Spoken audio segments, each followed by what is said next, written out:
Summer 1940. France had fallen in 6 weeks. Not slowly, not after a prolonged campaign of attrition that gave the world time to adjust to what was happening. 6 weeks. The most powerful army in continental Europe, the army that had held the Western Front for 4 years in the previous war, that had bled Germany to a standstill in the mud of Verdun and the Somme, had been outmanoeuvred, encircled and destroyed in a time it takes a season to change. The British Expeditionary Force had escaped from Dunkirk by the skin of its teeth. 330,000 men pulled off the beaches by a flotilla of civilian boats while the Luftwaffe bombed the sand around them. They came home without their equipment, without their tanks, without most of their artillery. They came home alive, which was the only thing that mattered, and which had felt in the final hours of the evacuation like something close to a miracle. Now they were home, and across 21 miles of English Channel on the French coast that had fallen into German hands, the Wehrmacht was looking back at them. Hitler expected Britain to negotiate. The logic was impeccable. France gone, the BEF defeated, no continental ally remaining, the United States refusing to enter the war, the Soviet Union bound to Germany by a non-aggression pact. What rational government in those circumstances would choose to continue fighting? Churchill's government. On July 10, 1940, the Luftwaffe crossed the Channel in force. What followed was the first battle in history fought entirely in the air, and the battle that decided whether the war would continue at all. 544 men flew for fighter command during the Battle of Britain. Churchill called them the few. He said that never in the field of human conflict had so much been owed by so many to so few. He was not speaking rhetorically, he was reading the numbers. Britain should have lost the Battle of Britain. Not according to hindsight, not according to the comfortable narrative that the RAF was always going to win, that British ingenuity and Spitfire engineering and the White Cliffs of Dover were always going to be enough. According to the numbers, according to the operational reality of what Fighter Command was facing in the summer of 1940, with the most powerful air force in the world crossing the Channel every day in formations that darkened the sky. Germany at 2,600 aircraft, Britain at 650 fighters, and was losing pilots faster than it could train replacements. The Spitfire was extraordinary. The Hurricane was capable. The radar network that covered the south coast of England was the most sophisticated early warning system in the world. None of it was enough to survive a sustained campaign of attrition against an enemy that had 3 times the numbers and the momentum of 6 weeks of unbroken victory. Britain survived the Battle of Britain for one reason that the history books tend to understate and the legend tends to obscure. Germany made mistakes. Not small mistakes, catastrophic, strategic, campaign-defining mistakes made at the precise moments when Fighter Command was closest to collapse, when the airfields of southern England were burning, when the pilot shortage had become so acute that men were flying their 4th and 5th sorties of the day on no sleep, when the arithmetic of attrition was pointing with the cold clarity of mathematics toward a German victory that was weeks away.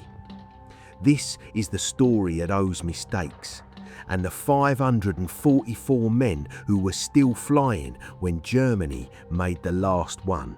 To understand what Britain faced in the summer of 1940, you must first understand what the Luftwaffe actually was. It was not merely a large air force, it was the most battle-tested, operationally experienced air force in the world. Forged in the Spanish Civil War, refined in Poland, perfected in France. Its pilots had been flying combat missions continuously since 1936. Its commanders understood air warfare at a level that no other air force on Earth had yet achieved. Its aircraft the Messerschmitt Bf-109, the Heinkel HE-111, the Junkers U-88 were among the finest of their generation. Hermann Goering commanded it. He was vain, corrupt, addicted to morphine, and prone to making promises to Hitler that his organization could not keep.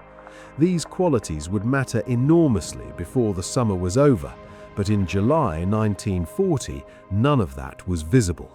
What was visible was a force of 2,600 aircraft massed on the airfields of occupied France and the Low Countries, close enough to England that a Bf-109 crossing the Channel could be over London in minutes. Against this, Air Chief Marshal Hugh Dowding had built something remarkable. Dowding was not a glamorous commander. He was 67 years old, reserved to the point of coldness, known within the RAF as Stuffy, a nickname that managed to combine affection and mild exasperation in the way that only the British can. He had spent the years before the war fighting, largely alone, for two things that the Air Ministry considered secondary priorities: the development of the Spitfire and Hurricane and the construction of the radar network that would come to be called the Chain Home system. Chain Home was not sophisticated by later standards. It could detect incoming aircraft at ranges of up to 120 miles, but it could not determine altitude with precision, and its operators required significant training to interpret its outputs correctly. What it could do, what made it decisive in the summer of 1940, was give Dowding's controllers enough warning to scramble their fighters and direct them to intercept incoming German formations before those formations reached their targets. This mattered because Dowding understood something that determined his entire strategy. He could not afford to lose fighters on standing patrols. He could not afford to keep squadrons airborne, waiting for attackers that might not come for hours. Every unnecessary sortie burned fuel and exhausted pilots who were already flying at the limit of human endurance. His fighters had to be on the ground until the radar told them where the Germans were, and then they had to be in the right place at the right time. The radar made that possible, just barely, not always, but enough. The 544 men of Fighter Command came from everywhere. British pilots, obviously, young men from every class and background, many of them barely out of school, some of them with fewer than 20 hours on Spitfires or Hurricanes when the battle began. But also Poles, the Polish pilots who had escaped after the fall of their country and arrived in Britain burning with a fury so intense that their squadron commanders sometimes had to restrain them from pursuing German aircraft too far over the Channel. Czechs, Canadians, New Zealanders, Australians, South Africans, an handful of Americans who'd come before their country entered the war. The Polish pilots in particular became a legend within the RAF, not despite their fury, but because of it. Told initially that their English was insufficient for operational flying, they proved within days of being committed to battle that their aggression and their skill more than compensated for any communication difficulties. Number 303 Squadron, the Polish Hurricane Squadron, formed in August 1940, became the highest scoring squadron in Fighter Command during the battle. What these men shared was not nationality or background or even training. What they shared was the specific existential understanding that the battle they were fighting was not a military exercise with recoverable outcomes. If they lost, if Fighter Command was destroyed, Germany would have air superiority over southern England, and air superiority over southern England meant Operation Sea Lion, invasion, the end of the last country in Europe that was still fighting. They understood this. The Polish pilots understood it with a particular intensity. They'd already lost one country and were not going to lose another. The British pilots understood it with the quieter, more stoic comprehension of men who were flying over their own houses, their own towns, the fields and coastlines they had grown up looking at. They flew 4, 5, sometimes 6 sorties a day. They landed, refueled, rearmed and took off again while the ground crews worked around them. They ate when they could. They slept when they could. Some of them developed the specific, haunted quality of men who have been living at the edge of death for so long that they've stopped fully believing in their own survival.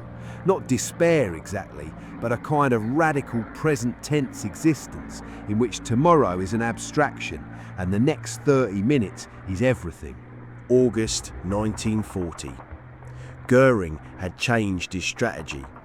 The first phase of the battle, attacks on Channel convoys and coastal installations, had been a reconnaissance in force, probing British defences and drawing Fighter Command into engagements designed to deplete its numbers. It had worked, partially. Fighter Command was losing pilots and aircraft at a rate that was unsustainable over the long term. In August, Goering turned his full attention to the airfields. Sector stations, the nerve centres of Dowding's control system, the places where the radar information was processed and translated into scramble orders, became the primary targets. Biggin Hill, Kenley, Hornchurch, Tangmere. The concrete runways and the operations rooms and the radio masts and the fuel dumps that kept Fighter Command operational.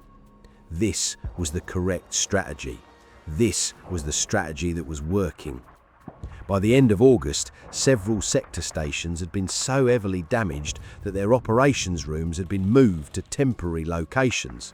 Runways were being repaired around the clock by ground crews working under continuing attack. The pilot shortage had become critical. Replacements were arriving with less training than Dowding considered safe to fly operationally. And the men who'd been flying since July were showing the cumulative effects of weeks of combat stress that no amount of operational necessity could indefinitely overcome. Dowding knew the numbers. He knew that if the attacks on the airfields continued at the current intensity for another 2 to 3 weeks, Fighter Command would cease to be an effective fighting force. He had said as much to Churchill. Churchill had said as much to nobody because there was nothing useful to say. Then, on the night of August 24th, a German bomber got lost. Their target had been oil storage facilities outside London. In the darkness and the confusion of navigation over blacked out England, they released their bombs over central London instead. Hitting residential areas, killing civilians, doing the one thing that Hitler had explicitly ordered the Luftwaffe not to do. Churchill ordered a retaliatory raid on Berlin. The raid caused minimal damage. Berlin was too far for the bombers available, the accuracy was poor, and the psychological impact on the German High Command was primarily one of outrage. Hitler, who had promised Berliners that no enemy aircraft would ever reach their city, was furious. He ordered Goering to shift the bombing campaign to London. Goering complied. On September 7th, 1940, a Saturday afternoon, clear skies, perfect visibility, nearly 1,000 German aircraft crossed the Channel toward London in the largest air armada ever assembled over Britain. The docks of the East End burned, the city burned. 348 Londoners died that night and hundreds more were injured. But the airfields of southern England were not bombed. For 2 weeks, the critical 2 weeks in which Fighter Command was closest to breaking, the Luftwaffe stopped attacking the thing that was actually destroying it and turned its attention to a target that was strategically satisfying and operationally irrelevant. The sector stations were repaired, the runways were cleared, the operations rooms were rebuilt. The pilots rested, not enough, never enough, but more than they had rested in weeks. Dowding had been given time he had not expected to have, and he used it. September 15th, 1940. Churchill was in the operations room at Uxbridge when the largest German formation of the entire battle crossed the Channel. 200 aircraft in the first wave, then more. The plots on the board accumulated until every squadron in fighter command south of London was committed to battle. Churchill turned to Air Vice Marshal Park, who commanded 11 Group, the squadrons defending southern England. "What other reserves have we?" Park looked at the board. "There are none," he said. It was the closest moment, the moment when the margin between survival and collapse was measured not in squadrons or aircraft, but in the specific question of whether the German formation currently over southern England could be held until it had to turn back, until the fuel limitations of the Bf 109 forced the German fighters to disengage and leave their bombers exposed. The Bf 109 had a fundamental campaign-defining flaw. Flying from airfields in northern France, it had approximately 20 minutes of combat time over London before it had to turn back or run out of fuel over the Channel. This was known to both sides. It shaped every engagement of the battle. German fighter pilots watching their fuel gauges while their bombers needed more time than the escorts could provide. On September 15th, the Hurricanes and Spitfires of Fighter Command held long enough. The German formations, harried from below and abandoned from above as the escorts turned for home, lost 60 aircraft that day. Fighter Command lost 26, the ratio that the Luftwaffe needed to win the battle of attrition. German losses lower than British losses, sustained long enough to destroy Fighter Command, had reversed.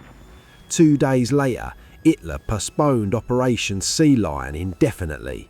The Battle of Britain was over. The numbers from the Battle of Britain are precise enough to be stated without the distortion that large numbers sometimes impose. 544 RAF pilots were killed during the battle, 1,073 were wounded. 544 men who'd flown 4 and 5 sorties a day over burning English seas and the grey waters of the Channel did not come home. The Luftwaffe lost 1,887 aircraft. Fighter Command lost 1,023. Britain remained in the war. The United States, watching from across the Atlantic, drew conclusions about British resilience that would influence the eventual decision to enter the conflict. The Soviet Union, invaded by Germany the following year, found an ally that had survived when survival seemed impossible.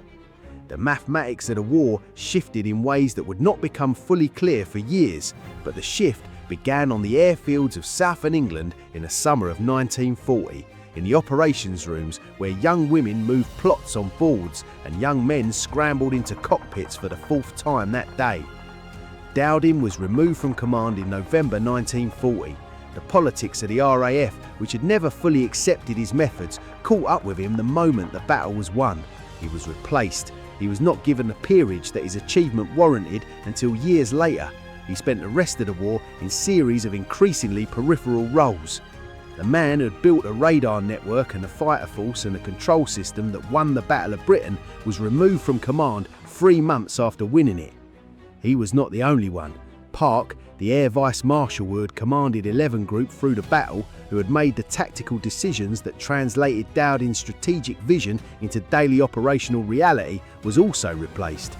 His replacement was Trafford Leigh-Mallory, who had spent the battle arguing for a different tactical approach from his position commanding 11 Group to the north, and who took command of 11 Group in November 1940. The British have a particular genius for removing the men who save them immediately after they finish saving them. But the battle was won. The airfields held. The pilots who survived went on to other battles, other fears, other wars within the war that would last 5 more years before it ended. Churchill's words about a few have been quoted so many times that they have acquired the patina of inevitability, the feeling that he was simply describing an outcome that was always going to happen, that the RAF was always going to prevail, that the White Cliffs and the Spitfires and the radar masts were always going to be enough. They were not always going to be enough. There were weeks in August 1940 when they were not enough, when the sector stations were burning and the pilot reserves were exhausted, and Dowding knew with the cold precision of the man reading his own numbers that he was 2 or 3 weeks from losing. What saved Fighter Command was not superiority, it was the specific, operationally catastrophic decision by Goering to stop bombing the airfields at the precise moment when bombing the airfields was working. History turned on a lost German bomber crew and a retaliatory raid that barely scratched Berlin. History turned on Hitler's anger and Goering's compliance and a shift of a targeting priority from sector stations to city centres, and on 544 men who were still flying when it did. They were not flying because they were certain of victory. Nobody was certain of victory in August 1940. They were flying because the alternative was not flying, and not flying meant the end of the only country left in Europe that was still fighting back. Churchill called them the few. He meant it as praise. He was also, with the precision that great speeches sometimes achieve accidentally, stating a fact. There were very few of them, and they held. Some battles are won by the side that makes fewer mistakes. Some battles are won by the side that holds longest when holding seems impossible. The Battle of Britain was both. And somewhere in the mathematics of those two facts, in a gap between the sector stations that should have been destroyed and weren't, between the pilot reserves that should have run out and didn't, between the invasion that should have happened and was postponed indefinitely, is the specific, unrepeatable, historically contingent truth of how Britain survived the summer of 1940. Never in the field of human conflict was so much owed by so many to so few. Churchill said it on August 20th, 1940, before the battle was won, when it was still entirely possible that the few would not be enough. He was paying a debt he wasn't sure yet he'd be able to repay. They made sure he could. If this story stayed with you, if the few and the burning airfields and the lost German bomber that changed everything mean something to you, there are more of them waiting. Every war, every impossible hold, every moment when very few people stood between everything and nothing. Subscribe to Dash History and stay.